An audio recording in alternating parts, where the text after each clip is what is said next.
All right, we will call this meeting of the Hartsville Travisville County June Planning Commission to order. Shut would you do the roll call, please? Heather Ray, Amanda Carmen, Mitch Gregory, Thomas Harper, Here. Ronnie Keesley, here. John Kerr, Here. David Nolan, Here. Carol Pruitt, here. David Thomas, Here. Rosalie Hunt. Here. We do have a quorum tonight, so we will get on with the business. Next is approval of the minutes from the May meeting. We've had that now for several weeks and had time to look over those. Has anyone noticed any changes or corrections or additions that needs to be done with the minutes?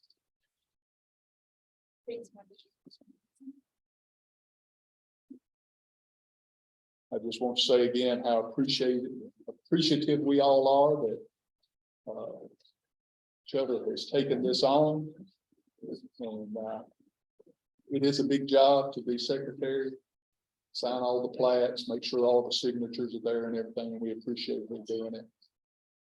And one of these days, I may remember to call her Amanda, but don't count on it. I would think you were sick. I would. All right. Not hearing any corrections or additions or anything, do I have a motion to approve the minutes for the May meeting? Motion by Mr. Nolan, second by Mr. Thomas. Any other discussion? All in favor, please say aye. Aye. Any opposed, please say no. The minutes for the month of May are approved.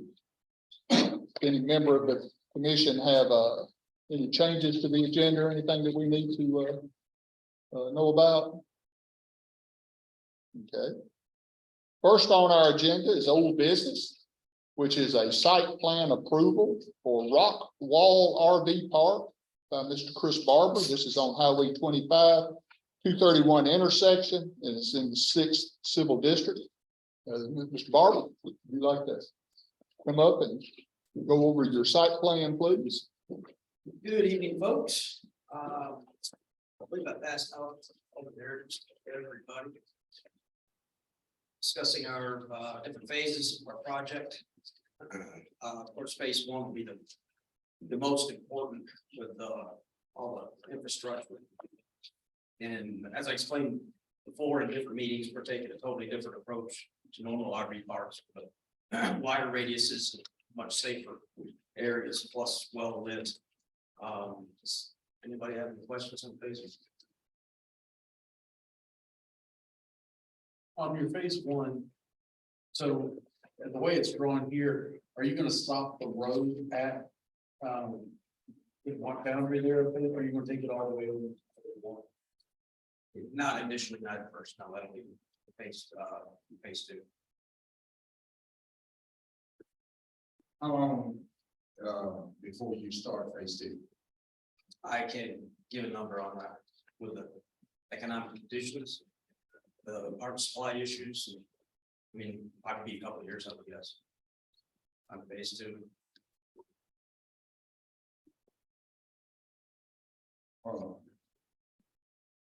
State planning is on that, on these phases.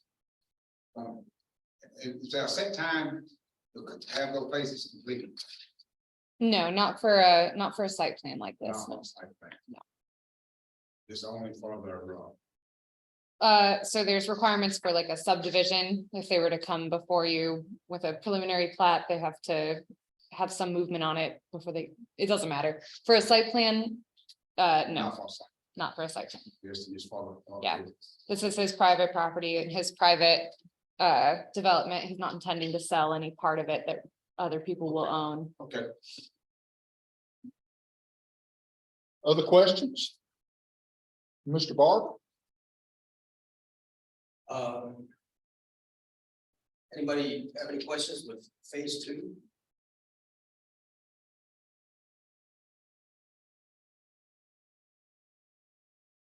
If this is approved, he would be able to start phase two and phase three at his own.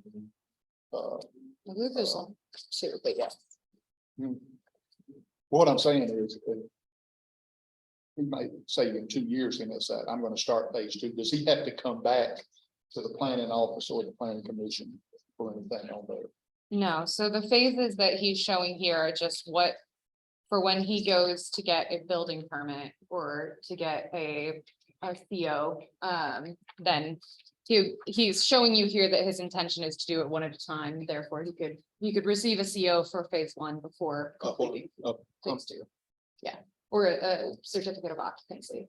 What on here would require a building certificate? I mean, a building permit.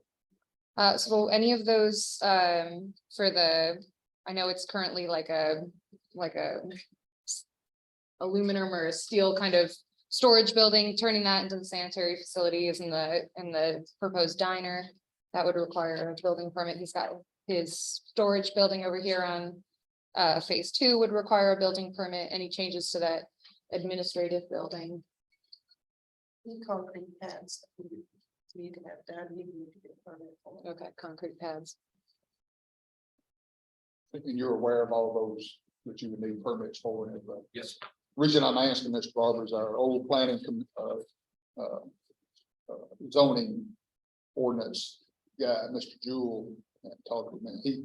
He told me that you weren't real good about getting building permits back when he was in charge. And I just want to impress upon you that unless you want to be shut down, you have to get those building permits. Here, Yes, sir. one other thing that we ran into with the storage facility there heading out to the four-way stop. When that gentleman came in to do his next phase, he wanted to do some changes to it. That had to come back before us. If this passes, your phase two, if you decided to change the layout, right, that will need to come back before us for approval. Just so that you're aware of that. And another thing, if for, say if our ordinance change, say if we change something in the ordinance and we'll. Before he started a phase, Yes. would that affect him or would he be grandfathered in? He would be locked into the regulations at the time of approval of this. That's what I thought. Yeah.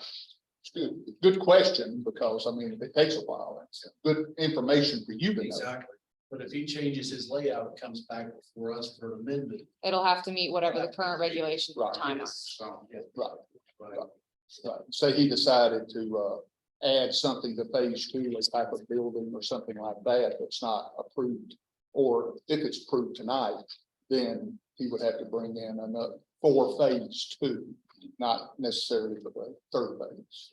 Right. Am I correct? That's correct. Do you already have RVs down there? we have. So you're already doing business? Technically, yes, You have a business license? yes. You set up? You know? Ms. Roseman? The trucking, yes. Well, I'm But the talking about RV. RVs. I thought that's what we were pregnant on that. Right, no, No, no. no, just the business license. Just the business license. Which one need to be closed? Okay.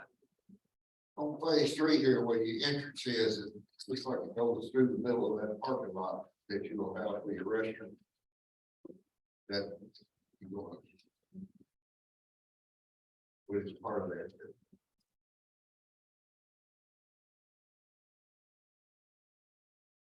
Oh, that's, that's really small. Well, that's the building right there. Yeah, well, there's a parking lot in it, but you got your road going through that. On the end of the parking lot. Entrance road going in. Right. You go through it. Oh, that's the driveway, Yeah, and here's the parking spots. yeah. But they had you- they're out here for phase three. Mhm. Yeah, that's where the roads. Okay. There's. 12 parking spots. With a ADA parking.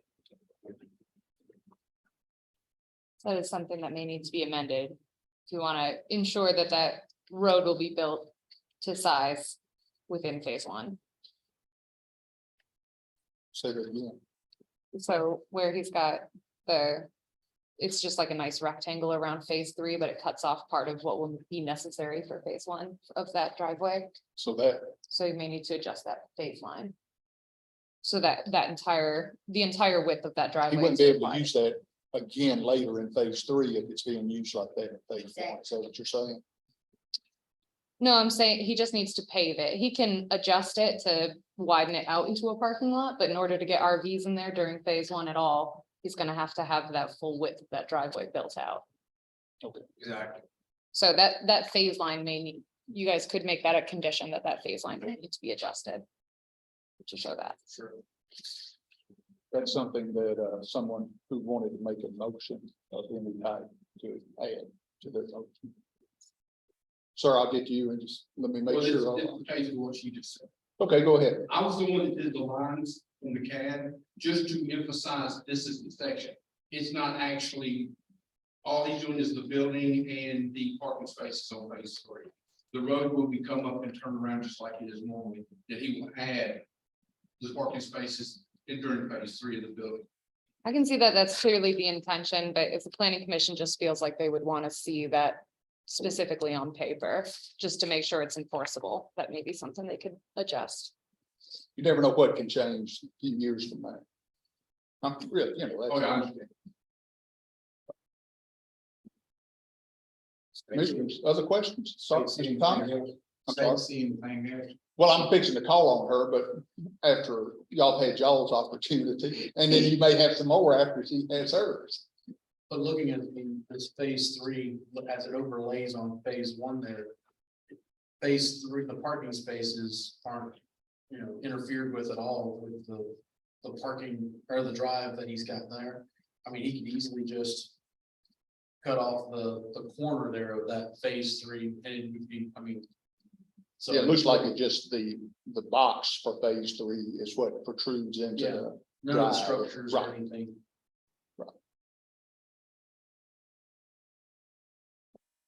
Okay, So there was one question I did have. Looking through your phase, your phases as though, things would follow your number 3 there, talking about your, septic lines. Yes, So instead of having a single dump station, you're actually gonna have septic hookup at each individual yes, spot. Because of the 30-day stay maximum by the state, I think you are setting yourself up for problems doing it that way. Because then you're encouraging, because their septic is right there on site, there's no need for them to move their vehicle. If you had a single station like they do at the state parks, then they are already hooked up and moving. You might want to look at that. I don't know if that's something that we need to address in a motion, but I was looking at that, your design description there.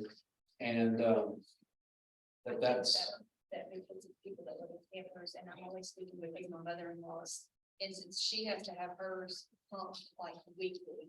So for them to be there for 30 days, as long as that's enforced, having that hookup there at each site would be beneficial. They don't have to move their camper every week to go to the one septic dumping spot. But what David's saying is they've got a reason to leave. Right. well, they've got no reason to leave other than it's the law. Right. And He said it'd be hard to make. That is hard to make, so It's hard, yeah. not if you want to stay in business. 30 days, it's gotta move. are you planning on doing any sort of, I guess, paperwork showing They got when their a stuff. person pulls in? That would be, oh, that would be all. That would Is that part of the zoning office or is that somewhere else? That way they can come in and make sure that everything's. so that would be. Above whoever board. does Right, exactly. And everything's gonna be building commission. metered as far as electric, water, We only had one office, but because obviously that Unless- costs me money. Jack hires some more, some different responsibilities.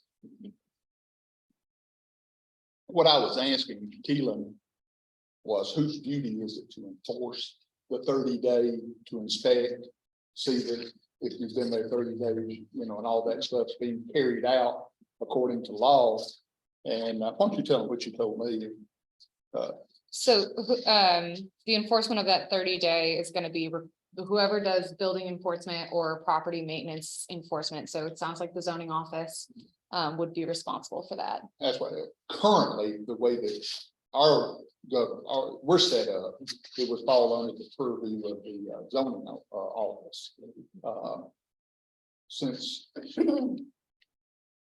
things can always change in government, duties can get expanded or separated out and stuff.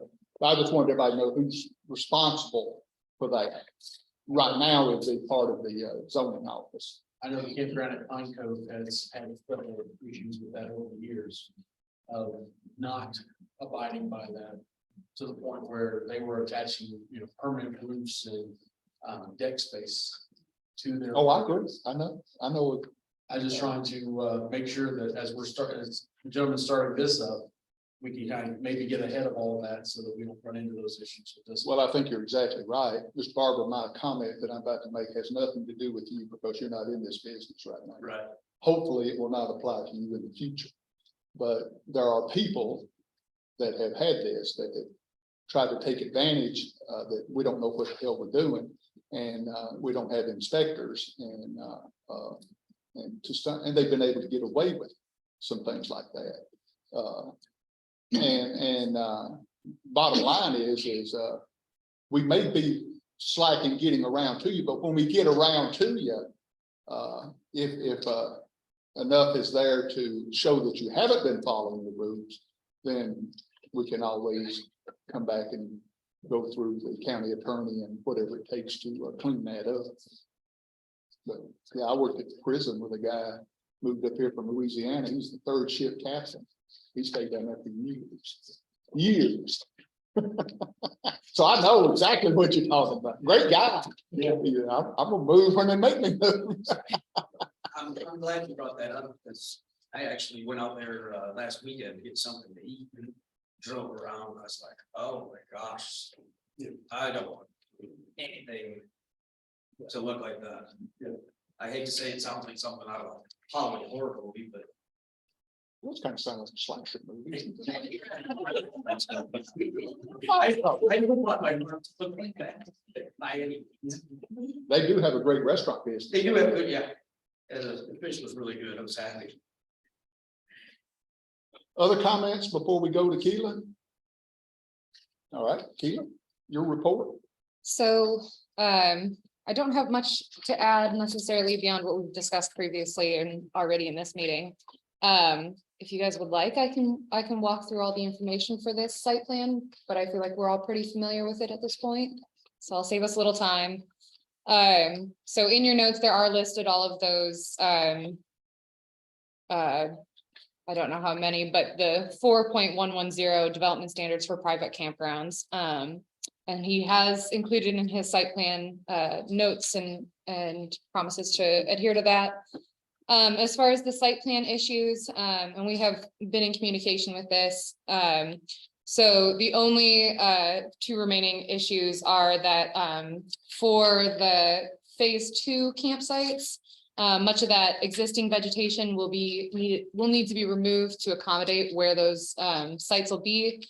And so when those trees and vegetation is cleared out, we will need to make sure that the existing vegetation is enough to be equal to the required buffer, if that makes sense. Believe me, I want to save as much as the forest as I can. Right.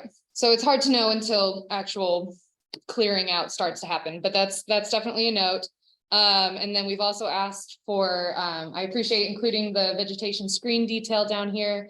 I just want to see a label or a note noting the actual proposed requirements. So I see a couple of trees here, but the buffer strip does require a row of evergreen trees, spaced no more than 40 feet apart, not less than 2 rows of shrubs or hedges, spaced no more than 5 feet apart, and which grow to a general height of 5 feet after 1 season, and shrubs will eventually grow to be not less than 10 feet. So just those requirements. So if we could see a little bit more information about that, that's the only comments that I have. Does bamboo in 40-gallon pots? Bamboo so they're not evergreens. They could possibly be considered maybe a hedge.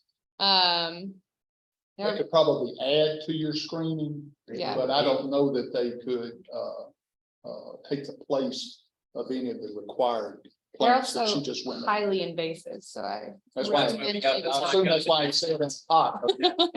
It's gonna take over if you ain't got them in a pot. That's why I can say. But that argument could be made as far as screening goes. I think with the bamboo in pots, because it is in pots, it's now temporary screening, not permanent. Versus oil, for instance, It's hard to get rid of that. It is. I don't care what it's. It sure is. Very invasive. Okay. Yeah, you should follow the ordinance. If you want to add more to that, that's fine, but I would follow the ordinance to the letter. And I've included in the notes the definition of buffer strips and the section 3.090, which is the buffer strips requirements. So they're in the notes for today's meeting. So what you've got before you is with Keelan's report. Is there a couple of things that need to be added to the site plan? If it's approved, and it's been suggested that you may want to, if someone wants to make a motion for approval, that they might want to put in about the road. And it's dealing with the parking spots there, although it doesn't seem to be a big issue. You could still include that in your motion and then to keep it from possibly being an issue. Ms. Rosalie, do you have anything to add to what Keelan has said? The only thing that I'd like to mention is about the buffer strip. I see the 3.090 about the buffer strip there, but the greenbelt planted strip, is that in our ordinance or is that a definition from somewhere? The buffer strip, the first section, yeah, that's in the ordinance. That's the definition. Okay. Is that in the subdivision? Because I was asked where that location was. So all of the regulations pertaining to this are gonna come out of the zoning ordinance. Okay. So it'll be in the Charlesdale County zoning ordinance. Anything else, ma'am? All right. Questions, discussions from either Ms. Rosalie or Keelan's comments? Or report?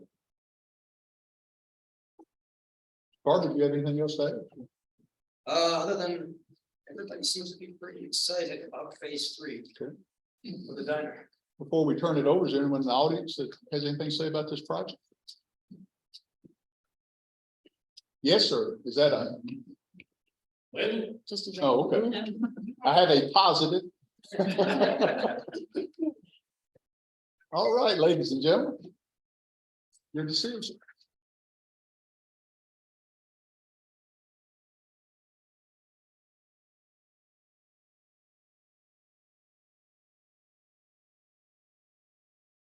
Chairman, Yes, I'd sir. like to make a motion to approve this with the additions of Keelan's recommendations to be added to the site plan. Okay.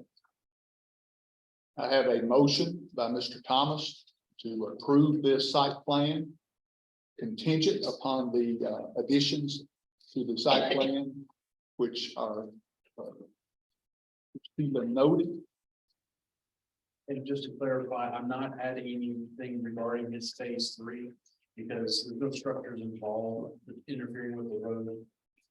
Really does the phase 3, so. Yeah, I didn't see anything problem there, but I wanted to give you that opportunity should somebody want to. So I have a motion on the floor. Do I have a second? Second. Have a second? Any other discussion?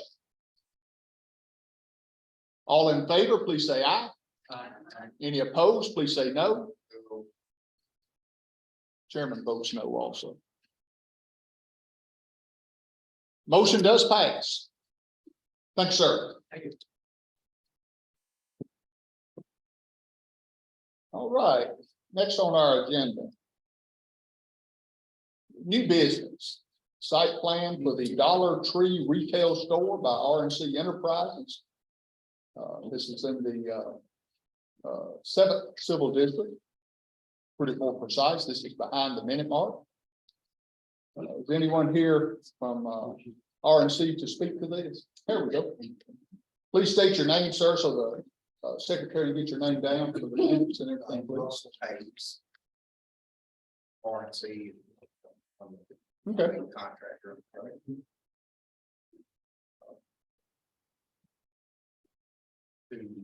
I'm not sure. Just whatever you want to tell us. Okay, it's a 10,000 square foot Dollar Tree. Everybody's got a Dollar Tree.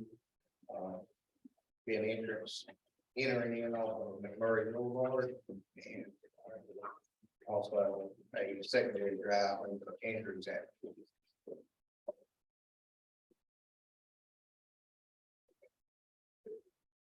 Building elevations also. Building, put light on the exterior. Any questions on? Anything with this, best of our ability. Y'all have had this for a pretty good while now.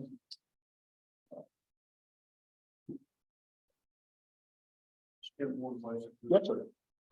So looking at the front elevation picture that we have in front of us. So I'm looking at that and then, so I'm guessing that's split face brick across the bottom and then stucco, just like all the others. So, as a point of discussion, the commercial, development guidelines that we're doing for facade bases. Of commercial and industrial buildings. We did not ask the gentleman to do that. It's not law.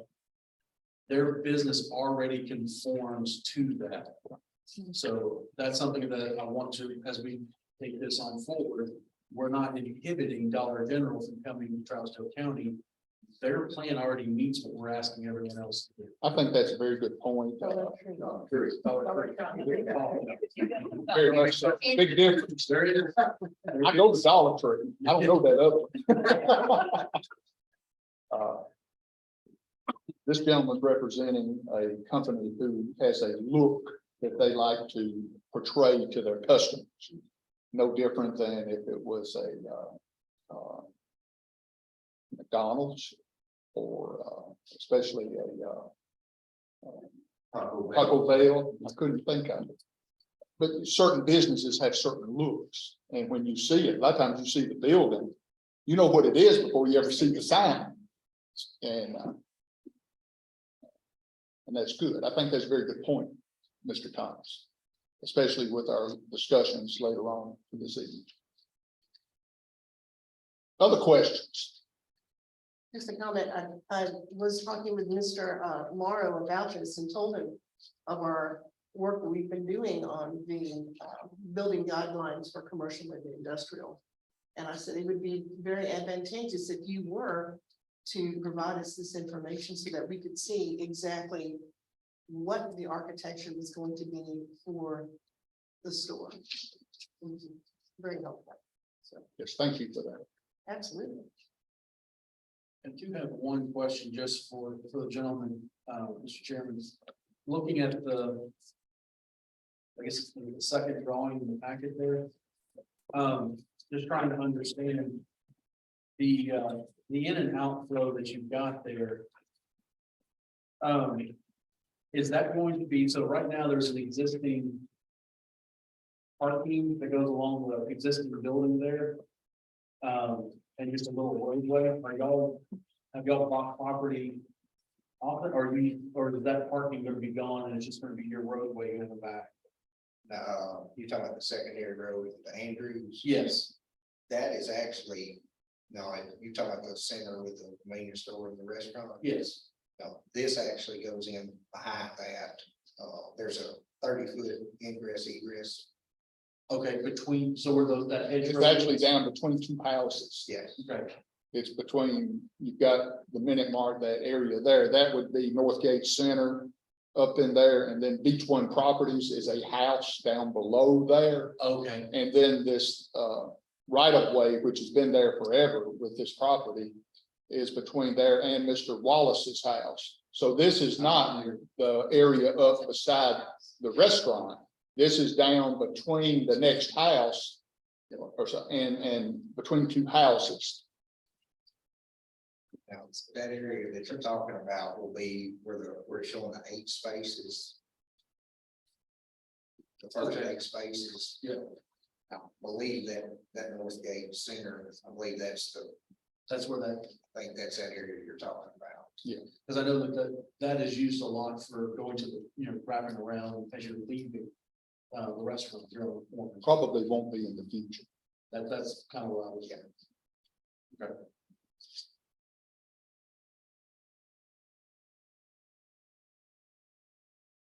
Other questions?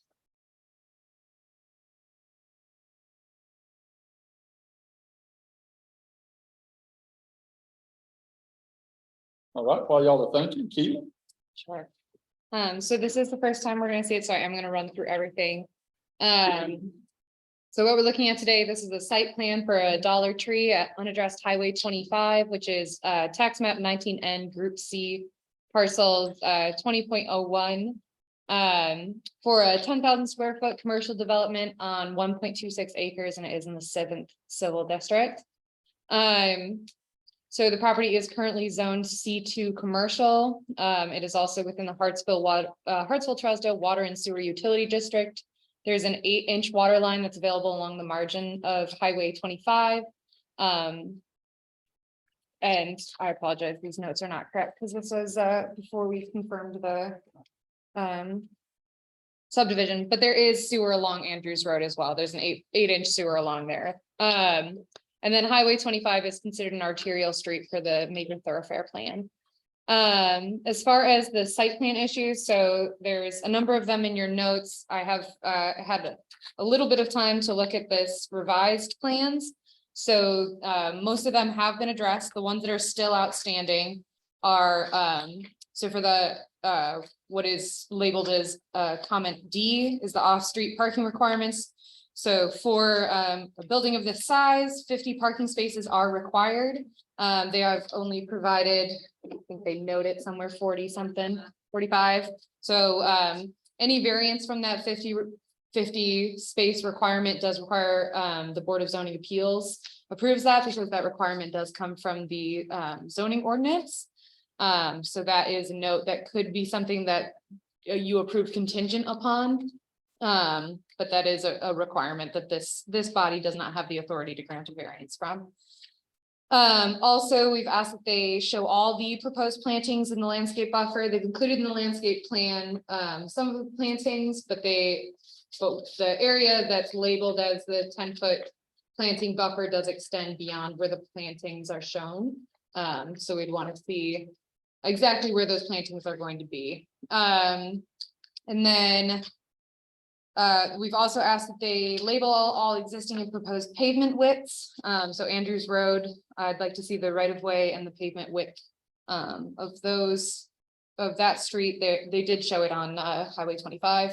And then we've also asked that they include the proposed signage details. So they note that there's building signage will be above the doors, and we have the building elevations, but we want to see that that meets the signage requirements as well. And those are the only ones that are still outstanding. you plan on having a sign, I would assume on Highway 25, obviously, but over on Andrews too? I don't believe so. Andrew's just 25.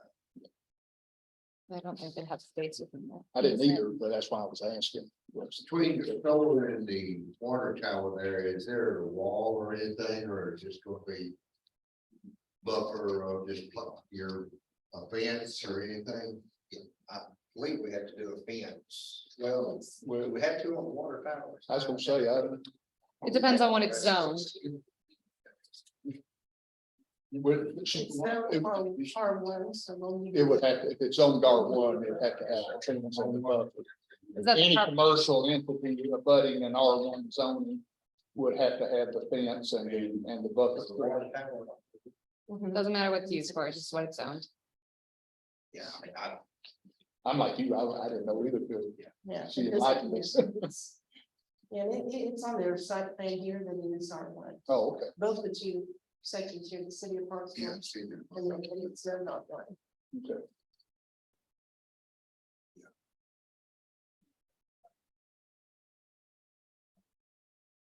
Oh, yeah. Other questions? Now, I know that I've received several different, complaints about drainage and runoff, stormwater runoff from this property onto some of the, residential. You guys will be able to address that and correct that and make sure that that's not going to be anything. C4, I think, is the best page to see that. He's actually got two detention areas. Page C4. You'll be with it. Yeah, have there been any drainage calculations associated with those, or do we know that those two retention ponds are going to account for all of the runoff on this property?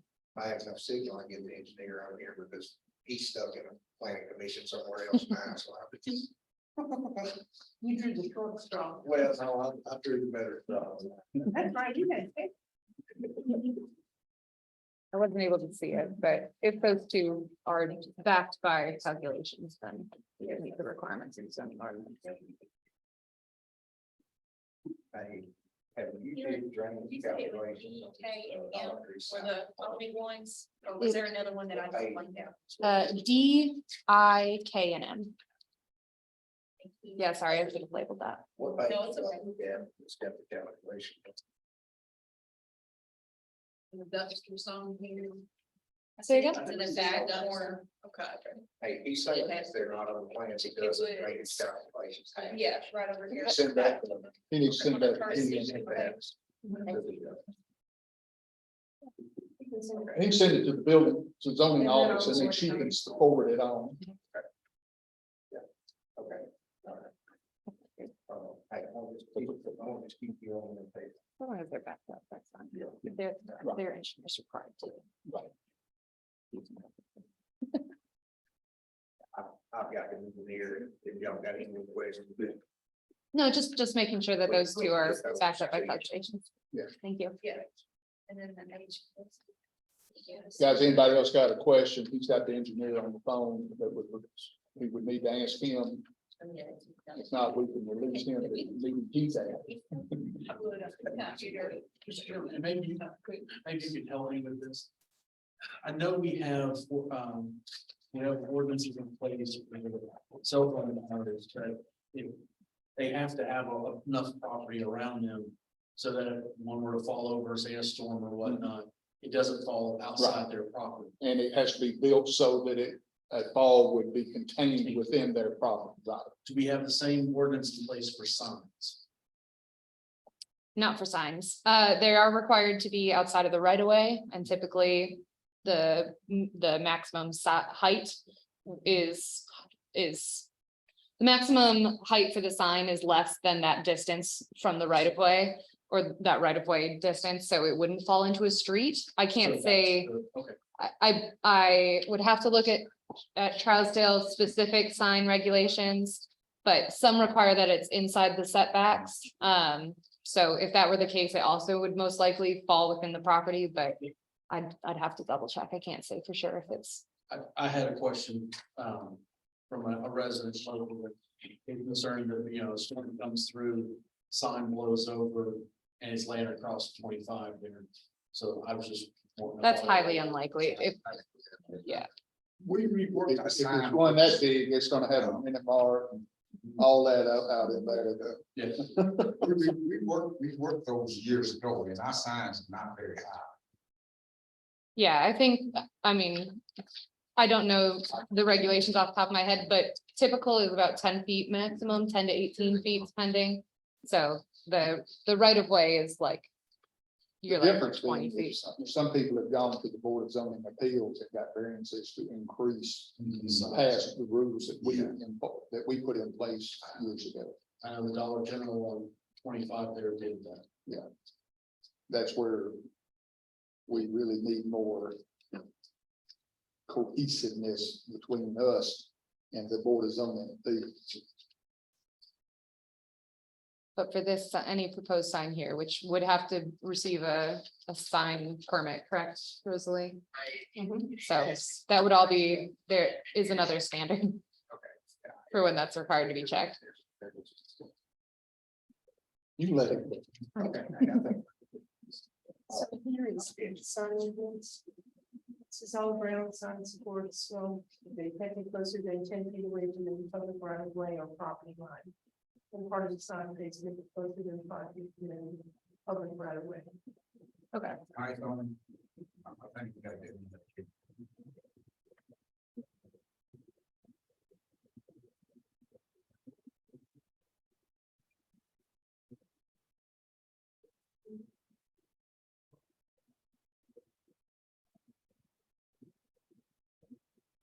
I think 8 feet or five.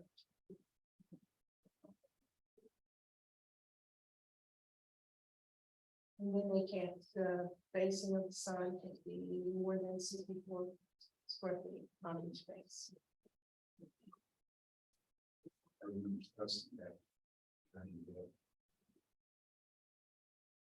So to answer that question, I think there's no chance it's gonna fall in the road.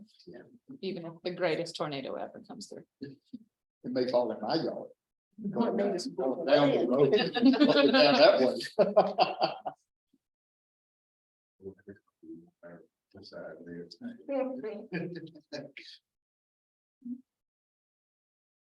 Any other questions?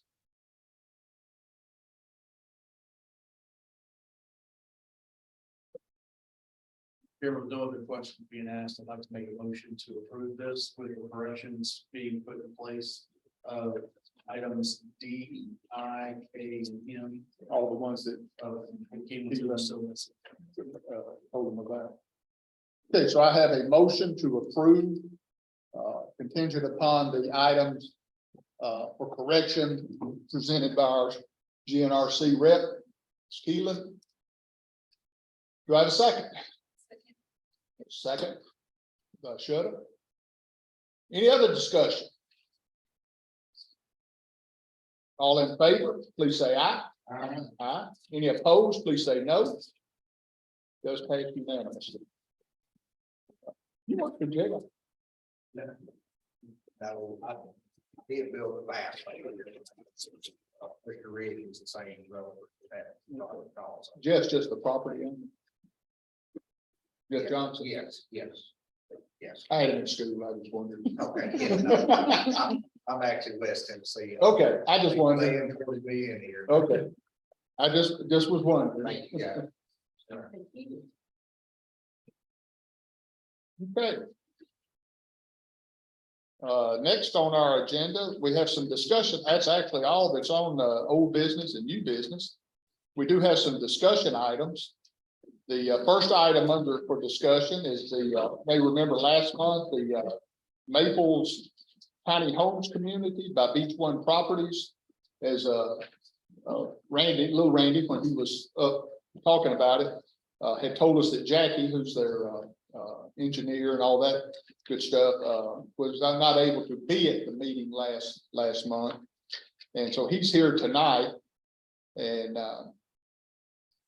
Jackie, would you want to come up and just kind of see what we need? Yeah, thank you. First of all, I apologize for not being able. No, it's fine. Last month, we had a family trip that had been planned long before we decided to submit. And what was submitted last month was just an informational type purposes. We called it a site plan, but you had to put something on it. I did go back and listen to and watch the video from last month, and I think I heard, and correct me if I misunderstood it, but that it was determined that this fell under the mobile home park regulations, and primarily because it was understood that there would be an axle, or they'd be brought in with an axle, and there'd still be an axle underneath.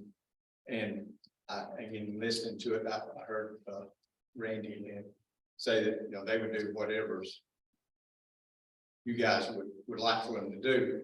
And further talking to them, they said, and I suggested they build them on site.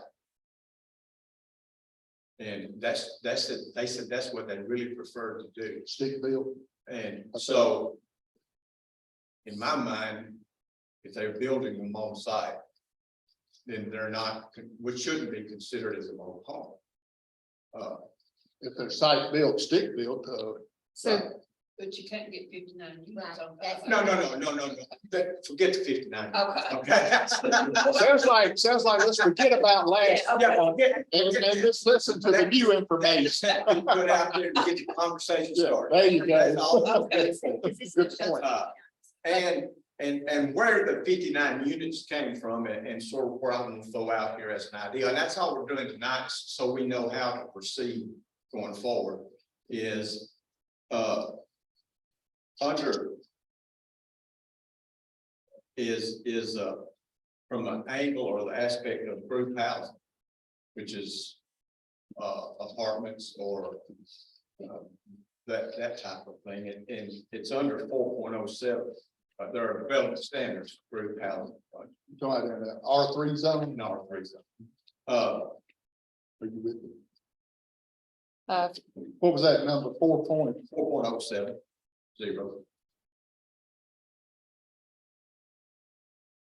okay, And the definition there, or the first paragraph says the procedure shall be used in case of group housing project of 2 or more residential buildings to be constructed on a plot of ground not subdivided into the customary street and lights, and which will not be so subdivided.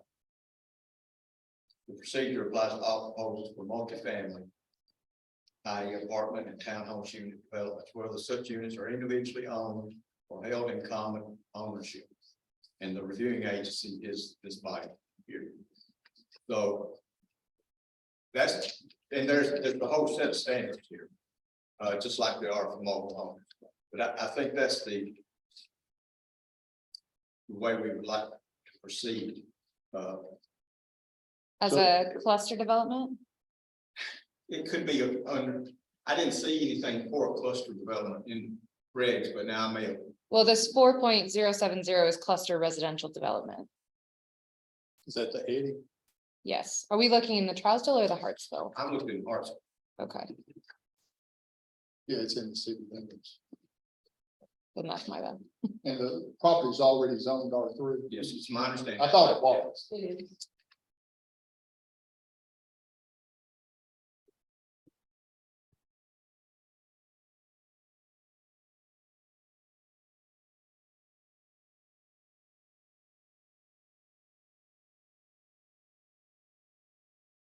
Sorry, I hate that everybody's, I'm just, Good.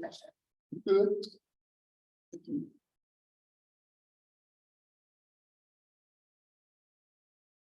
So guys, I think what Jack is talking about is a way to move forward with this project.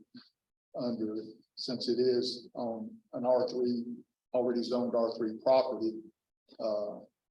Forget the 59 homes, forget the mobile homes and tiny homes and all that. I think if I'm understanding you right, correct me if I'm. Well, it'd be tiny homes, But yeah, but, how many? yeah, and when you get to that, the procedure for submission, it's a site plan as specified in Article 7, Section 7.03. You gotta go to another section to get all the standards and the requirements. But Do you think that is? Maybe. Would you have to look at her? food? I'm looking at. Oh, okay, Is that- I thought you might be having some issues. It's not necessarily labeled as cluster. Well, yeah, It's that, Wardsville. ignore what I said for cluster. That was looking at the wrong regs. My only question, my only concern here is the use of group housing. So the only definition, unfortunately, that we have in the zoning ordinance is a group home for physically or mentally handicapped persons, which this would not be. that's So- not true. Right, so trying to make that distinction for whether we are looking at group housing or multifamily housing is, that's where the determination needs to be made. And just off the top of my head, I'm not able to do that without having some more time to dig into it. One other thing underneath that section, where it looks, so under requirement development standards at 4.072. Mhm. When you look at, the E section, that first item there, the average number of dwelling units per acre of buildable land, not including streets, shall not exceed that permitted within the applicable district. Wow. So then you come over to the residential R3, Mhm. and it says minimum lot area per dwelling unit is 3,600 square foot. So if you take that Yes. and you take the not exceeding 40% of the total area of the lot. He's looking at 24 units is the best he's gonna be able to put on. That kind of what you figured, Jackie, or you're Now, not? run those numbers by me again. All right, so you're looking at 5 acres on your track. That's 217,000. Is that what they have, Jackie? Yeah, five, Okay. 5.01. So 217,000 acres. 40% of that is 87,000 acres. Acres. Square feet. I'm sorry. Square feet. The 40% though, is that not? Yeah, we're, Be for an individual, you. It says maximum lot coverages for R3, the area occupied by all structures, including accessory Right. buildings, shall not exceed 40% of the total area. so, Of each lot. well, so I can Not clear that up. subdividing the lot, it's 1 5-acre lot. So they're talking about just the roof area. So the 3,600 is the required land per house. Mhm. So, Even though it's not subdivided. yes, that house is not gonna cover the full 3,600 square feet. Exactly. So But it's the individual impervious surface cannot exceed 40%. Of So- each individual area. Yeah, so the 30, Of the lot. If he's not subdividing Yeah. the lot, it's a 5-acre lot, you can't put more roof structure than 40% of that lot. yes. That's what I'm Yep, saying. so 40% of the 217,800 square feet of land that he has, 40% of that, no more than 40% of that can be under a roof. Yes, But that doesn't necessarily mean that the 3,600 would need to account for that 40%. So But- it, but it also states the minimum lot area per dwelling unit. In R3 is 3,600 square feet. yeah, so the way that, and I completely agree with you that this is always confusing. The way that all multifamily regulations are written is they have a minimum lot size. And so that's just like, if you're gonna even start, you have to have, and I think here it's 10,800 square feet just to have any multifamily on it. So then to determine your density, you divide whatever you do have by 3,600 square feet, and that's your allowed density or your allowed number of units on that lot. So in this case, they'd be allowed 60.5, so 60 rounding down. Okay. 60 units. That 40% then means that they're allowed to put 60 units on there, but they're not allowed to be more than. Give me 2 seconds and I'll tell you, 87,000 square feet. is that, That's 40% of. yep, 87,120 square feet of that. Right. No more than that can be under a But roof, If they were 400 square foot right, roofs. And there's 60, just using that. right, number. divided by 60. So then each house would need to be 14,000 square feet under roof. And that's not what these tiny homes are looking at. For 60, and that's if they do 60. Yeah, I understand, The right, conversation, right. because when you're looking at it, it does look. Looks strange. So now the other thing is we've got a narrow road and we're gonna drop 50 plus units.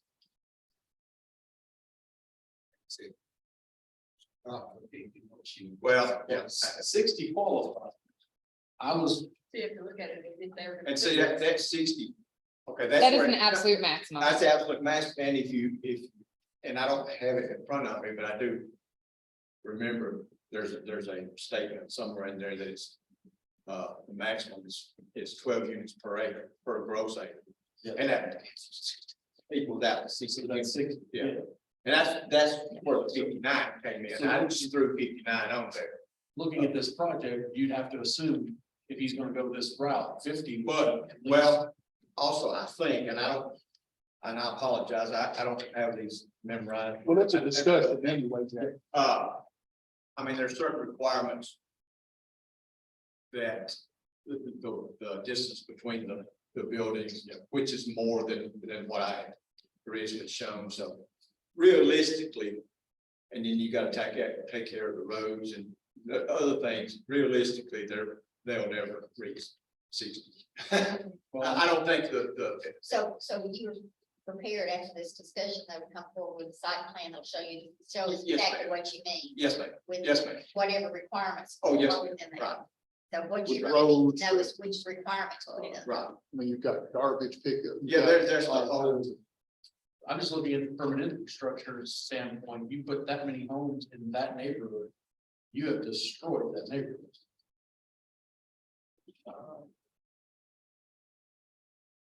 Now, what about the discussion that you guys had looked at tiny homes before, Well, and that was. as I recommended? recall that, one, Mayor Chambers was doing kind of his own investigation into town. Mhm. And nothing was ever brought to this body about it. I mean, Yeah. there were some discussions. He was looking at trying to get separate regulations, a separate zoning exception. in order For to bring specific homes. And the commission at that time balked at that idea and said, no, what we have in place is sufficient. My other thing was, and at this point, it's hard to just disregard everything that was talked about at the other meetings. Right. When talking with the property owner and the fact that he was wanting to own the land, but not own the homes. Right, that's where the. Which then mobile puts home- it- That's something you're talking about, Mr. Beach. Yeah, Mr. Beach. yeah, that's a discussion we'll have to have. He Was saying that you Not, could not, come in, buy your home and then move it. Right. That's. Right. Take it with And it's a you. mobile home at that point. well, I mean, no, I mean, it doesn't qualify as a mobile home. Oh, you I mean, could bring if a you're gonna move, tiny but home, You can with go a crane right in here it. and move a house, kind of thing, no, that's the discussion that he and I will have to have. Because in the discussions that night, I mean, he pretty much was describing a mobile home park. Yep. And Yeah, therefore he well, falls in the mobile home park regulations. That's right, that's right, And he has enough land to do that. He's just not gonna get as many units right. because of all the different buffering in between. Right, and this still has the buffering, but it may not be as stringent. Again, I haven't had time to dissect it and compare the two. But I did, the purpose of this discussion is not to show up and whichever route we choose to go, it's not going to happen next month. There's too much work involved in getting everything prepared. But when we do come with a plan, I don't want to be, it's gonna require a pretty good investment on his part, just to get the engineering, and I'm not an engineer. Yeah. So but between myself as the surveyor and the engineer, there'll be some, hefty fees, and it gets shot down. Yeah. Right off the bat, we need to go direction, Right. and we might come back with a mobile home park. Yeah. But we'll know which way to go. I don't think we would, but, And I would say some of the confusion that we're encountering here is exactly why we've got Rick Gregory going through everything right now. And working on cleaning all this up, so it is easier to read, it's easier to understand, I know Rick very well. things are a little more grouped together. He's putting our city and county together. Good guy, good man to be doing it. I agree. Speaking of that, I would invite any of y'all, on Wednesday night at 6 o'clock, here. He's gonna be bringing in his first, amount of work that he has already accomplished. And we'll be discussing some, he's already got all the languages where they all match. And so now he just wants to see how we want to kind of shuffle them together. See, bringing that into your committee. Yes, to codes and zoning at 7 o'clock. Oh, six. Six. My schedule's now, my work schedule's changed. I can do 6 o'clock meetings. That's awesome. And I definitely discuss with him, the part of, owning the home and not owning the land. well, if you go with the group housing, that's not, or mobile home park, neither one of those will allow that. The other option that would possibly allow that would be come back in front of me. And that, you know, that's a possibility. That, and then you'd have to have a master deed and, he's gonna have homeowner association type fees. I mean, you'd have to have those and a whole set of regulations. But, and then each home would have its own footprint. And that's how the concept. Basically, what Jack was saying is Mr. Beach owns 5.1 acres. And he plans on some type of housing development going on. And at this point, the discussion is, what's the best type of development for his business going forward? Right. Right. Now, you know, if this body fits, a condominium approach is feasible, that might be another route that we take. But A lot of condos are about the size of a tiny home. Right, Right. right. I mean, there's really not a lot of difference in a condominium, the way I see them now, round and everything, Right. and a tiny home. You could actually probably get more condos in there than you could tiny home because of the. Yeah, because with the condo, you would have, you know, you actually have shared walls there. Well- Right, that's, right. Well, and let's just be clear, so condominium just means where you, so. This is, I feel like I have had this lecture so many times. I'm explaining it, the vernacular is so confusing. Condominiums are where you own your house. You do not own the land underneath the house or any of the land. A townhome is where you own the house and the land below it and the air above it. So a condominium, you would just own the structure, not any of the land. Right. So you can, instead of trying to phrase this as tiny homes, you could just say, I'm building condominiums. And Only if he's going to continue to keep all of the land in common ownership Right. and then own the buildings, then it's a condominium. Regardless of whether it's a tiny home or, multifamily clusters. However he has it, a condo can come in any shape or size. And as far as a single family dwelling, we do not have a minimum square footage on things, correct? I don't believe I believe the only minimum requirements are those to meet the building codes. And that's where I got, not from the building code.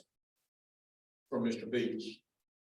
Was his conversation with the former Sam, that it was 400 square feet. So- If that's what the building codes, I'm no And expert that's, on so building. that's what I based those. On. And I'd say Mr. Beach was correct in what he was told at that time.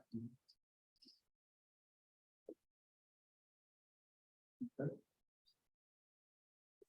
So I think, the discussion has certainly cleared it up a lot more in my mind. There was so many Well- back and forth of different things, with them on wheels and then all that other stuff. And now that that's gone, Right. it's, I think I stated it correctly a minute ago, Mr. Beach owns a certain amount of property. He's gonna put some sort of housing development in there.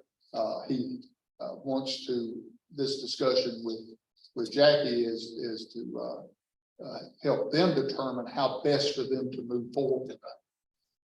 That's best for Everybody. everybody.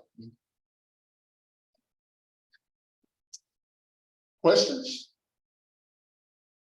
And as you're going through the discussions, if you have any questions, or clear up or want to discuss it further, we can debate it out and try and figure out. Oh, exactly absolutely, the best way. absolutely, yeah.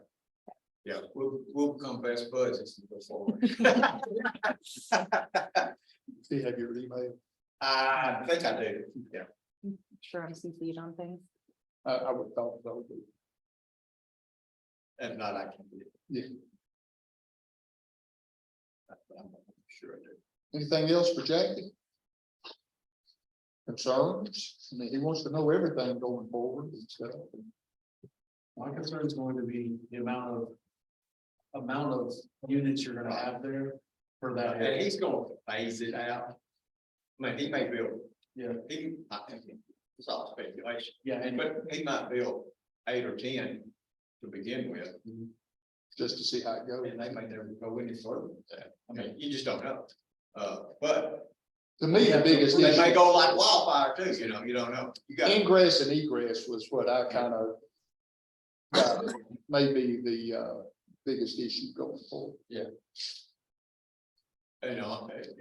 You know, that road's used a whole lot more now that people from Macon County have determined it's a shortcut Yeah, from, Well, to come through you know, there down to the red light now. And I don't know how many units are those apartments? Yeah, that are already there. But I mean, you don't know that it's fair. And so, Right. but we would address that as we move forward. Okay, The other consideration, just to note, would be that, so this does come out of the subdivision regulations, but we often link back to them for, development within a mobile home park, but they have a permanent maximum length of a cul-de-sac is 1,000 feet. So you may be required to just stub out to those side properties. So just a, Yeah. Count for I that looked as for well. one in the top plan regs, and didn't see one, but yeah. yeah, it does But come out of the subdivision it does come out of regulations and we can discuss how those interact. thank you. And then one last question that I have, is this not trying to get around our subdivision regulations by doing it, by calling them tiny homes? No, he's not selling the lots. He has no intention to sell lots. So he's got no intentions of selling the lots. He can't, there will be no lots for him to sell. Yeah. Yeah, the Even if it's subdivision is, condominium, he still owns the property under it. Right. and the subdivision is only if you're creating property lines, which we're not. Would there be any? I mean, it's Go ahead. plain devil's advocate. It's zoned R3, he could come in and put 65 unit apartment. Right. Right. Mr. Nolan? Will there be any fire hydrants? Oh, yeah, that'll all come, Is there? yeah, that'll have. That'll come in with the site plan when he comes in. Whatever the standards say, that has to be met at that time. The standards require a fire hydrant within 500 feet of Right. every unit, so it'll definitely have to go Right. into the property. Okay. Yep. Okay, that's what. Yeah, we ain't got to the site plan things yet. Oh, no, that's. We're a ways off. Yeah. You know, the direction. We would still treat this kind of like an apartment complex, would we, as far as fire hydrants and whatnot, Mhm. as it went down, since it is one Yeah. large property, that's right. Would they require to have its own dumpster like? Oh, yeah. I would think so. You know, actually, if it were tiny homes or something along that line. If they had individual trash cans. That would really help the trash department with revenue. I'm just saying. I'm just dipping around here. I mean, So 40 or so. I would think they'd want to go in the dumpster. Either That, way, I don't know. but I don't, again, right.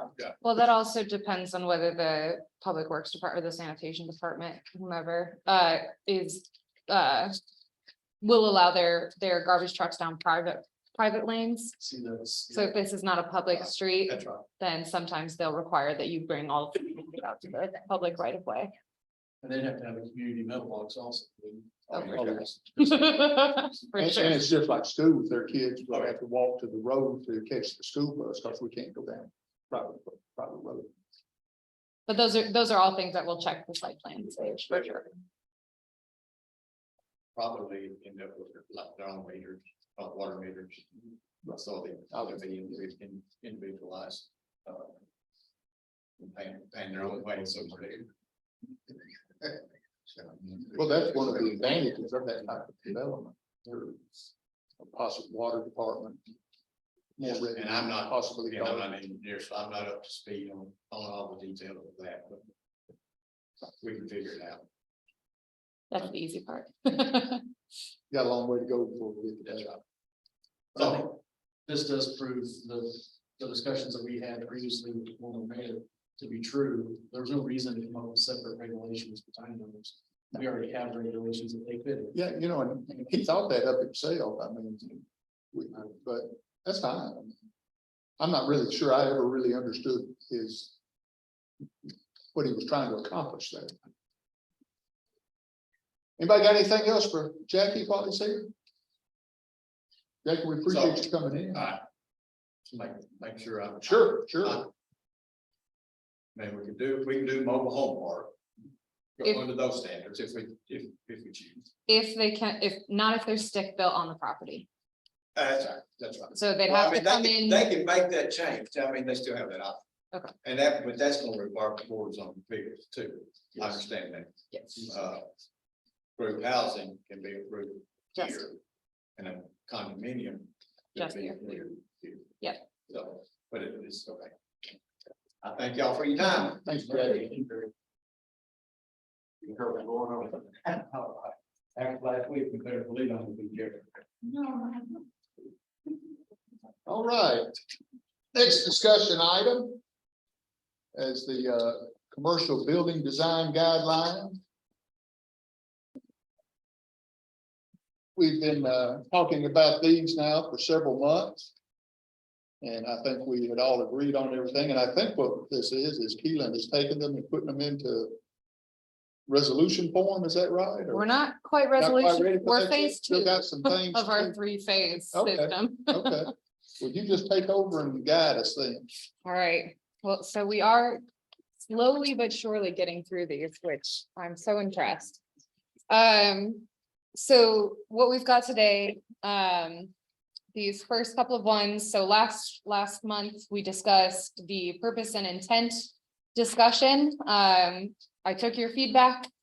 That we wanted it to be fairly simple. We liked it modeled after what I think Coopertown had done. So I've brought here, we have two options. Essentially, they're just formatted slightly different. But I've brought, so one is just a straight paragraph. The next is a paragraph that bullets two of the two time, like the two It's in our- applicable situations in which these requirements are required. So if you guys want to take a look at those and just let me know which you like better, if there's any wording that you'd prefer to see different.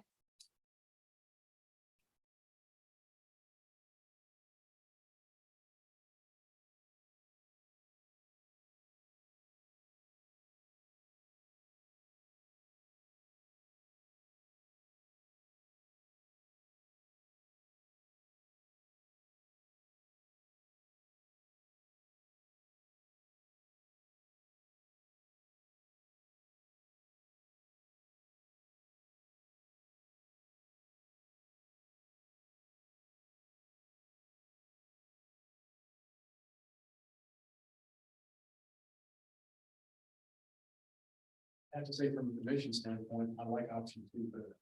Option 2, I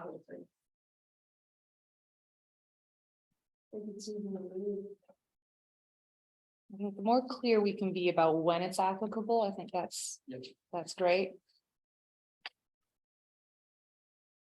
Are we in, I agree, option 2. okay, I'm hearing a consensus.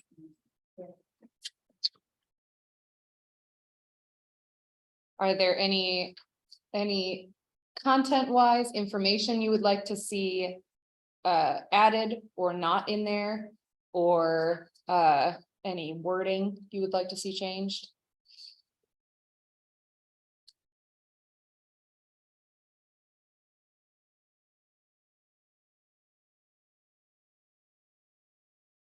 I think it sounds pretty good. Okay, Yeah, awesome. All right, so I will bring option 2 back in, then I will bring it back in ordinance form for you guys next time. Okay. All right, so then moving on to roof lines, which we also discussed last month. We again went with a very simple sentence, so I just have under roof lines there, those 2 sentences. Let me know what you guys think about that.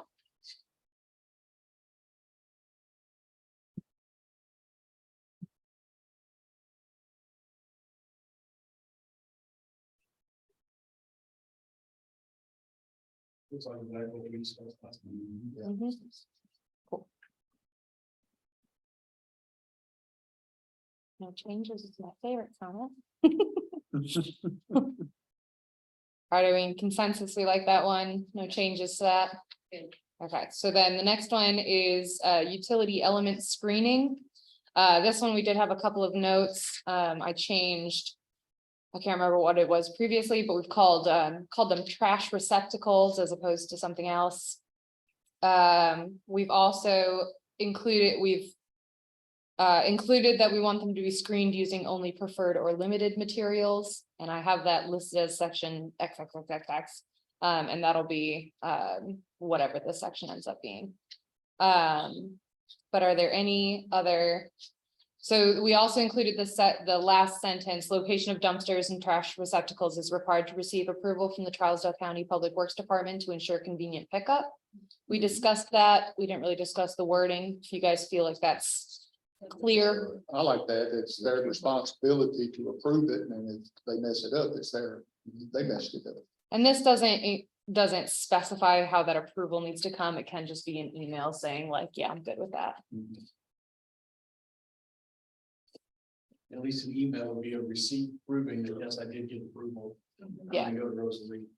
Yeah, we need it in writing in some way, but And actually, This that's doesn't very specify. important, because I learned when I went to work for the prison, they state TDOC audits the prison, and I would have to do like a certain report. And at certain times of the year, and I'd say, you think I could just put that report in my audit book? No, they said, okay, yeah, you did it, but did you send it to us?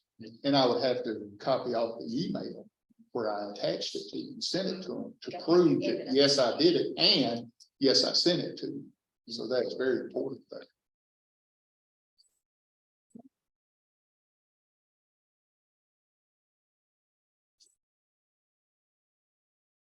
or as far as defining or the listing that we've done of utility elements.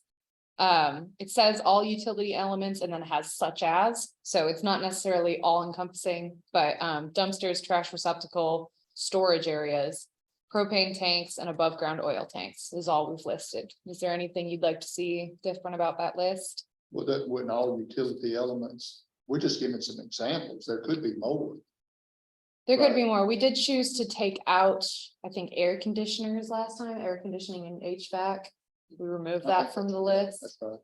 So that's maybe something, Were we better off served by taking the word all off there and just say utility elements such as? I think it has the same effect. I think all needs to be. On the propane tanks, we don't want to interfere with them filling those storage tanks. No, I mean, They can build them, they they just would have to be have to be screened. located to where they could be filled, and their site plan should take care of that.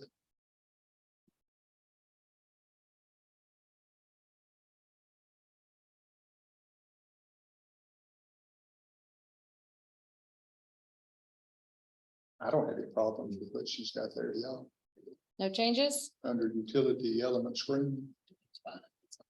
Cool. Maybe change, instead of all utility elements such as, change it to all utility elements, for example. Because when you say such as, you say all. I'm thinking about how I have to explain. Well, this to you. he's got to sell this to the county court, so We that's, could also say that's simple enough. Yeah. Let's change such that. as, well, what about included but not limited to? That'll work too. That's. Well,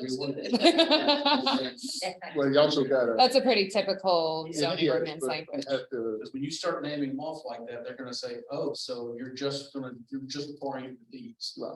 No, these are examples. Oh, so you're gonna, anything that, any utility, or if they have a gas meter, does that have to be green too? Right.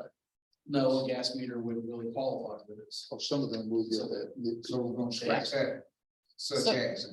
So all utility elements, including but not limited to dumpsters, trash receptacles, storage areas, propane tanks and above ground oil tanks. Blah, That blah. takes into anything in the future that Yes. might come up. that- And in those examples, you're giving the size of the utility that needs to be. You're setting the intent with Yes. the, Right, yeah. right. Good point. Okay, that's an easy one to make. Any other comments for that one? Okay, so the next one is then outdoor storage screening requirements, which we did not get to last time. So now we're in the phase one. So I have, an example from Portland, an example from Lebanon, an example from Springfield and Franklin. So they all are kind of varying degrees of intensity. But if you guys want to look through that, I've highlighted some of the ones that are, or bolded some of the language that is, I think we should consider as, or compare across them. Why does it, under 11, why does it say non-residential? Since this is a commercial. This is pulled, I just pulled exactly what they Oh, had in okay, theirs. okay. Yeah, this is word for word out of their ordinances. We would tweak it obviously to meet our needs. I do like that in the Lebanon one, they actually explain what you refer to as exterior storage of goods and or materials. So we're not talking about, commercial, a store, a rental, storage rental area. We're talking about on a commercial site, the storage facility for that. If you're just storing things outside, Mhm. then it needs to be screened. Yeah, so I highlighted that because I did think having that definition is important for us to consider. And speaking to the point for the property used for residential purposes, we do have commercial property here within the city limits that is used as residential property. It's allowed in that zone, whereas some commercial, I think the C1 does not allow for Okay, residential, but there is some commercial property that is. Yeah, the buildings here downtown, people could still live above them. I mean, they've been apartments. C1 in the urban allows you to have residential. C1 in the county, C2 in the urban, you can't. So that would be. so we would be interested in having the language as non-residential use or zoning. Is that what we're kind of getting at? Well, we're trying to keep it simple. Yeah. So when you're having residential use on a commercial, it does complicate it just a bit. It does, and there's not much of that anymore, where it used to be very popular. Back when our downtown was built, that was normal. People lived up there. That was their shop. Just So go down in some below. of the new development, it's coming back, and doing the mixed use where you've got residential and commercial in the same, like apartment complex. Right. That property across from, Gene the third subdivision, the 5 acres. That's kind of, when it was brought before us, my understanding was the first, middle section there was gonna be commercial. Talking with Sam, he's like, oh no, that they're wanting to put residential up and above that. And then have the commercial below. And he kept wanting to get C1 extended on out for the whole urban. And we never did that, but. What I a heck do- that guy. Yeah. I mean, we proved so much and never seen him again. Yeah, and I haven't heard anything else about that development. There's not even a, And he talked like he was ready to get started. yeah. And Harold Parker was talking about, You're talking about Like a cottages. yes, Yes, I think the economy has kind of put the kibosh on that for a while. I think it's moving. Property right over here. Across from the jail. What about, He bought that one, who did? that guy that down there, across, that's gonna put them Most of our net. house. He bought on the whole property? Mhm. I didn't know. Okay. I knew she sold it, I just didn't know. She's in assisted living. You really need to get rid of it. So what's our question before us right now? Well, so I want to know sort of from what parts of these do we like? So from what I'm hearing, we like the idea of sort of defining what outdoor storage means. Is that correct? Okay, so we like that sort of out of Lebanon's where they say outdoor storage of products or equipment outside of a fully enclosed building, that kind of thing. As far as, I would have to say on the Lebanon one, in that last sentence in A, outdoor display of merchandise is prohibited. I mean, Tractor Supply has, not Tractor, the co-op. They have all theirs on display outside, and I've never heard a complaint about it. I expect that from Yeah. if we had a Tractor Supply or since we have a co-op, you kind of expect that kind of stuff. And Lowe's both do it as well. Sure. They may have a zoning, they may have an exception too.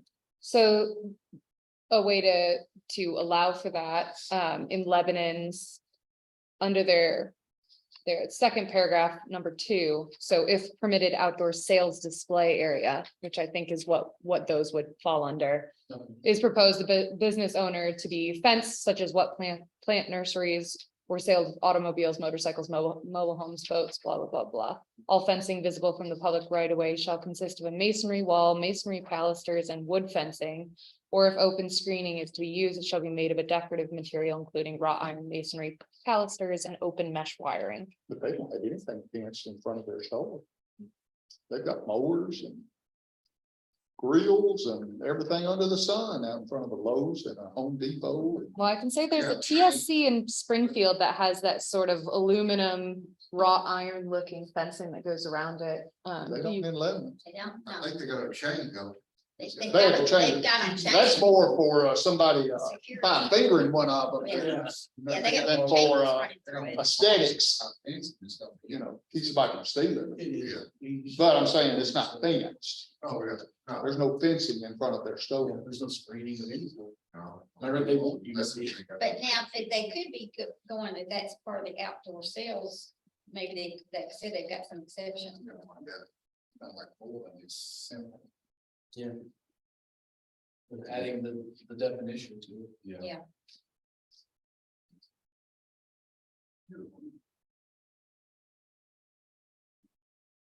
How do y'all think that needs to be worded? Mr. Thomas, you and Mr. Nolan are the dudes that's got to sell this Right. happy document.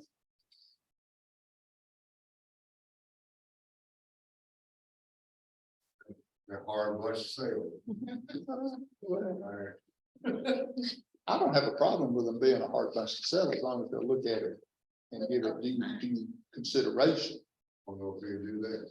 So Keelan, if you have it as outdoor storage screening requirements and then go, definition. And then put Lebanon's A in there. As the definition for, what would be covered under it and then list out. The bullet points from there The bullet points from Lebanon or for Portland? Portland. Well, Okay, so Okay, we're liking the right. Portland one. Okay, Like the definition from Lebanon, Yeah. and then come back up and use the Portland ones as bullet points under there. all right, so include Lebanon definition, and I'm including with that the distinction between outdoor sales and outdoor storage. Well, and the other But we thing, have in Franklin, it has the outdoor storage. Outdoor, yeah, Franklin's is very detailed. maybe too detailed, but it does speak about The farm the equipment. farm equipment. Yeah. That's one of the things we have to be a little leery of is the detailing that we get hit with that government overreach statement. I don't know, still. Can you bring that on site? Well, I think we can, I like this, I think the simplistic structuring of the Portland one. If we're gonna do outdoor storage, little paragraph that's just defining what it is, and then bullets, we can pull some of those bullets and simplify them from Franklin if there's something in particular Yeah, that we that, like. we want to add like the farm equipment, or even a lot of vegetation. Well, so let's walk through, if you don't mind, just for my own. Being able to keep this in my head so I can make sure I'm getting your feedback correctly. If we can just walk through the Portland ones and then we can go through and pick out any extra ones we think. So areas for any potential outdoor storage and sales areas shall be included in the initial site plan. These areas shall be designed to complement the overall development. Do we want to require that they are on the initial site plan? I would think so. It's low cost to develop. It's not gonna Right. add any It's cost. easier for them to do it up front than to come back later. So number one is gonna stay. I think more if it's on the initial site plan, the easier it is to manage and everything. Exactly. Agreed. Especially with our fees going up for them to come back to the planning commission. Yeah. They want to do a one. One. Stop shop. time. Well, yeah. All right, so number two, outdoor storage or temporary storage shall not be located in areas designated for parking. Okay, two stays. That ought to be common sense. You would think. This Portland one, I have, working in Portland, being the planner in Portland, I enforced this a lot, and it is not as intuitive as you would imagine. All right, so number three is storage areas shall not be located between the building facade and the street. How do we feel about that? Yeah. We want to keep that, so do we want to keep that for storage areas and for outdoor sales? I don't think you can do it for outdoor sales. No, I'm good with outdoor sales, but you shouldn't just use your front of your building for storage. Right. Because then you're covering up the whole facade of your. Yeah, building. yeah, Okay. but I mean, outdoor sales, Well, and also too, you want to take into consideration if they ever need to have EMS come, Mhm, Correct. Right. you don't need to block access. for the fire department. totally. Okay, number four, storage areas shall be screened from public and adjoining property view. Screening shall include both fencing and landscaping, so that would be, I would probably want to label that as a buffer, just to keep continuity. But how do we feel about that? I don't know about that. I don't know about that one, because you look at, say, the Dollar General down here, the way they did around their dumpster. It's screened, but it's in the middle of their little parking area there. You don't have, it's concrete. You can't put buffering there. And I'm looking at McDonald's up there. They've got that Yes. building right out in the back of their corner and stuff. Yeah. They can just, they have their stores laid out, they can come right out that back door, that backside door and go right to their, both their trash area and their storage area. And there's no way to do buffering around. No, Same as And their architecture. What about Match. it's the same, right. the? And I think that's the key is the look of it, To me, but mixing in well with the look of the whole property. So- One in another commercial house. But it's, We'd be screening the whole property, then not just the dumpster. I would say something like storage areas shall match the overall. I don't know how to say this legally, but the overall look of the property. But we do have it that these areas shall be designed to complement the overall development. Okay. That's in that first one. Then this, What was that again? I'm good with. So- Just leave out the last part, the screening shall include both fixing and landscape. Storage areas shall be screened from public and adjoining property view, period. That- Okay. Do what now? Are we happy with just having the sentence, storage areas shall be screened from public and adjacent property view? Without telling them how to screen. I'm not really pleased with that. Like, I go back to McDonald's, how they gonna screen that up there? Well, it's screened with the block that they have around the dumpster. Oh, you're talking about from the outside? Right. From the road view, not from the, Yeah, Right. I thought you was talking about from the inside the property and, oh, okay. Yeah, this is from All right, I got you. public and I was adjoining being property too view. picky. yeah. And at the same time, when I go to present this, or Mr. Nolan one, we can show that it's already being done. Right. I mean, it's what our commercial buildings are already doing. Yes, what they're already doing, we're not adding anything, we're just putting it in code. We're Right, we're making- just bringing putting the it code to the right, language. so that to meet everyone's doing what's the same. happening. Right. Well, and I would say a situation where this would be enforced on a site plan would be, so like, as the current regulations read. You need to screen a commercial building from a residential property. You could feasibly halt your landscaping exactly at the back of your building. This would then require that if you've got 30 feet off the back of your building where you're storing lumber or something just out in the open, you also have to screen that 30 feet as well. So that I can see would be a very feasible situation. This would need to be That's enforced. All right, so then number five, so I'm gonna remove second sentence from that one. Number five then says outdoor sales area shall be identified on the site plan. Yes. I think that's kind of already said in It the said that first number one. I would take that.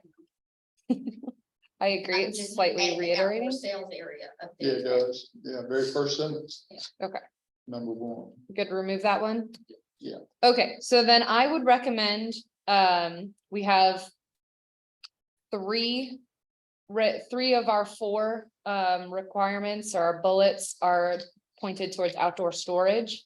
I think we maybe need to include, because this is for outdoor storage and sales area, we need to maybe think about pulling some from some of these other communities, the requirements for outdoor sales. So that's gonna be our Lowe's and our TSC and or Tractor Supply, as you guys call it down here. So that's the one southern thing I can't get it in my head. We say TSC. Nobody knows what I'm talking about down here.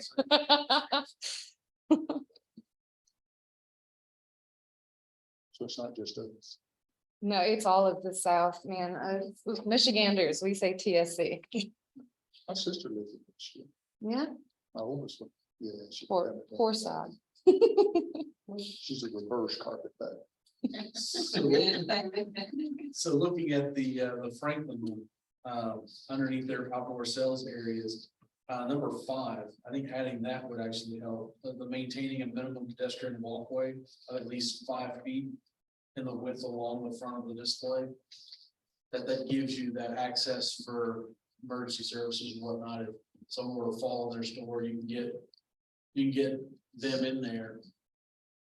You're still maintaining that safe walkway, ADA compliant, whatnot. So that would be, I think of Tractor Supplies as well, is that if you have parking spaces that are if your parking spaces come right up to your sales area, you then have to have Right away. well, you have to have a sidewalk and the whatever they're called, I can't think of the name of them, but the concrete blocks that prevent cars from rolling, The barrier. barriers or Balance. thank you. But you'd have to have those and then a sidewalk and then your display area. That's how I read that. I think that's a good addition if we want to include that. Do we agree on add the sidewalks? I think adding anything that can be explained as a safety measure to make sure fire trucks, EMS, anything like that, emergency vehicle has unfettered access to it is an easy explanation. Yeah, number 4 kind of calls. Anybody's against that, it's just gonna be, they're just to be against it. Number 4 is very similar. Be prohibited in fire lanes, drive aisles, parking spaces. Yeah, let's not say it 2 or 3 times. Let's- Right, that's what you're saying. It's encompassed.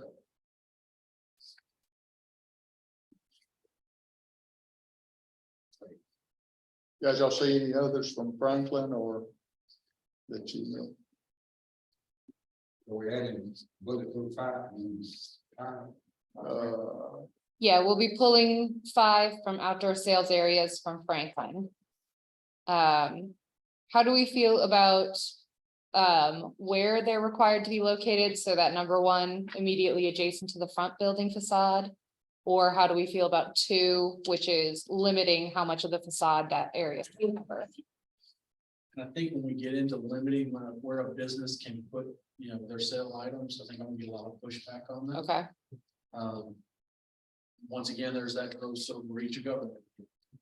Well, I kind of agree with that. I mean, as long as you go to Home Depot or Lowe's, about all you can get in at the front is the front door. Yeah. I mean, they got stuff lined up on either way, either plants or, I mean, they got half their landscape items out there now Right. in front of their buildings and stuff. And that's in much more heavily regulated areas, the Charleston. Exactly, Everything. exactly. and that's the feedback I want. That's totally fine.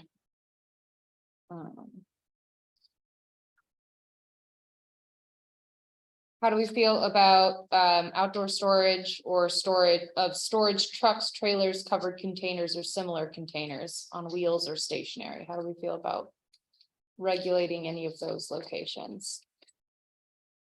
I know this is something I've come across quite a bit in trucking companies that want to have just lines of trailers up that are not screened from the street. They don't always look very nice.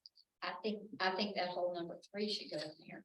Unless it's a temporary storage, like an overflow for a holiday or something.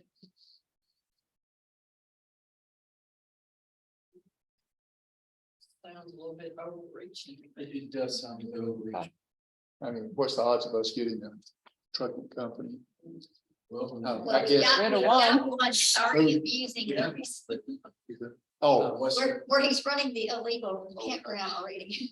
Oh, that's a. No, I was- no, it's talking about, You've Old got Time Old Time Express. Express too. I mean, that's been there so long, you know. And honestly, if you did put a screen across that, how would they get the trailers out? I mean, it's the way their line is lined up. Right. Because of just the topography. I can keep it real deeper. Yeah. They did.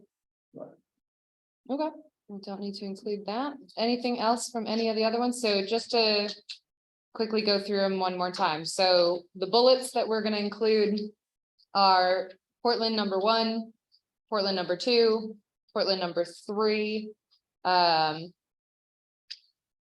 we're gonna make sure that that is specified that that is for outdoor storage only, not for outdoor display of merchandise. We're going to remove the second sentence of number 4. We're gonna fully remove number 5, and then we're going to add from Franklin the requirement that sidewalks be along the display area. And that's all I have. There's one more point I'd like to discuss. Number 4 under outdoor storages for Franklin. Storage tanks of flammable liquids with gas in excess of 1,000 gallons shall be stored underground. Part of me wants to really put that in there just from a safety standpoint, if something were to happen as far as explosion and whatnot. The other part looks at it as like, I know how much it costs my neighbors to get a rock salt and to put their 250 gallon, residential tank in the ground. That's gonna be expensive in some of the lots in Trousdale County to get 1,000, that whole dove. I mean, you're talking as much as $10,000 to hold it. And that's because of the rock. Yeah, And is there, that's our best crop. Well, no, we already have, the propane tanks, we approved that. And they- Yeah, and that was all above ground, so I don't, It's on the above ground and so. I just wanted to hear the discussion with everyone else and where you guys were.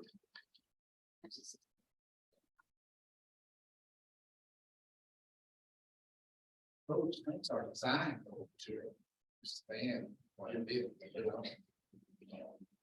And I guess my. I think the underground is more for visual aesthetics Yeah. Yeah. than it is for Safety. safety. I don't think safety has anything to do with it. I think it's just for aesthetics. And I mean, if we had a business that needed something like that, the way they didn't have to screen theirs because theirs was all in a commercial area.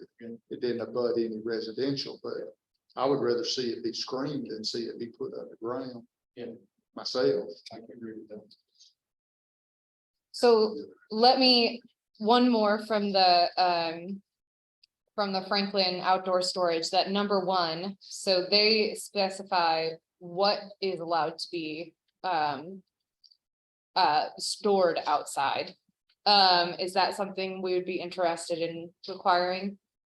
I only bring that up because I know from experience, some shadier businesses perhaps that I've dealt with, or had continual issue with in the past is furniture stores that store like couches and things outside, and then they get rained on, and then they just get abandoned.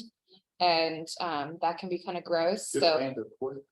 like by the dumpster or just on the sidewalk or in the parking lot. But so I mean, that's a. Well, then that becomes property maintenance complaints. it was a lot. But yeah, just a thought of, they require, so they say that storage has to be inside unless it's farm equipment in ag, live vegetation for retail sales. Yeah, we could also include, cars and trucks, trailers, blah, blah, I think that's gonna get a shot down. blah. Okay, I don't think you legislate stupid. If I've got a furniture store and I'm stupid enough to put my furniture outside in the rain, that is true. I ought to be smart enough to think it's gonna get ruined. That is, And having to make a business building another building, Yeah, I think that's a bit. I don't see DT McCall putting much stuff outside, they're the ones that are smart enough to know, that are truly good, good businesses aren't gonna do that. Yeah. Keelan, you said. They might put it out there for sale, but they gonna put it back at Exactly, the end of the day. exactly. Under Lebanon. Yeah, I was gonna pull their outdoor storage. Yeah, their outdoor storage definition. And then also include a sentence about just the distinction between outdoor sales and outdoor storage. But yeah, I was gonna base it off that outdoor storage, that first sentence under Lebanon.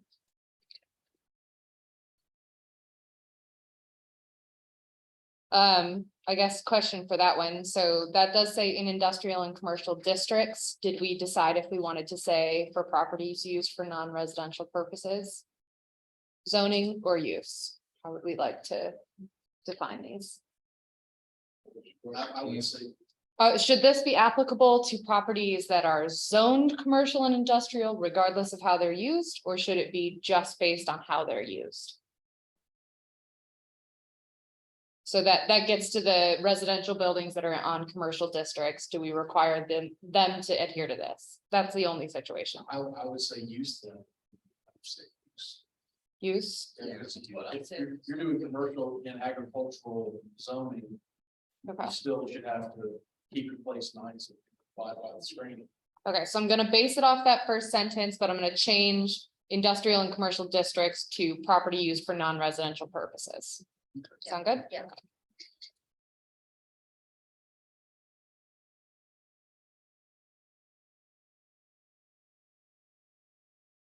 Well, Lee, do we think we're gonna be in the courthouse? That's an excellent. That's next month. Yeah, they are looking at the July commission meeting. It's gonna be a matter of how much. I'm just wondering, I have, Jack was talking with us the other day about it. It just depends on how much they go through the inspection. How much and how fast they can get the last cleanup done. oh, have they had the walkthrough yet? Don't point point out out have the official walk. Okay, so that's gonna take some while after the walkthrough to Yeah, touch up everything, get everything. yeah. And then you got the audio video equipment that's gonna have to be run through to make sure it all still works. Before we move in there, because if there's any damage to that, we have to go back on the crane. So they want to get through all that. I'll make sure everything Yeah, is working and we're. honestly, I'm thinking August, That's what I thought, so. but the mayor is hopeful to try to get the July, but I was. I understand, hope, I'm dealing more with realistic. Yeah. All right, did we have anything else we wanted to add for any of the design guideline items? That's everything been discussed. Okay, so the next thing that we have, drainage requirements and erosion control is something, I know that got stalled early because I believe the county was in the process of becoming MS4 certified or regular, whatever it's called. Do you know anything about that, Rosalie? I don't know anything about that. Okay, all right, so that may be slightly less detailed than we were initially thinking, just because those MS4 requirements will cover the vast majority of what we would have to determine. And then the only other thing is dark skies, so I know that we've also put that on hold. What do you think about seeing Let's that? keep it up. I would keep those two. Let's look see if at we getting this yeah. through. Okay, And then those might be something that we bring back and see if the commission has the appetite for it. Definitely the rephrasing from dark skies. right, to light requirements. Yeah. Or whatever. We don't want to sound like something NASA's throwing at us. Okay, so then in that case, I will not have anything new for us next month. I will just bring the couple of things we looked at for a second time today for a final, and then the couple of things we looked at for the first time for a second.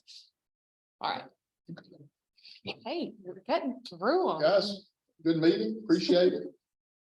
That's right, Can I make the last? you can, I just want to tell you again, how much we appreciate you. Motion that we. There you go. I just wanted I don't know if I'll accept that motion. I don't want to lose it. Maybe we just not adjourn, but continue, just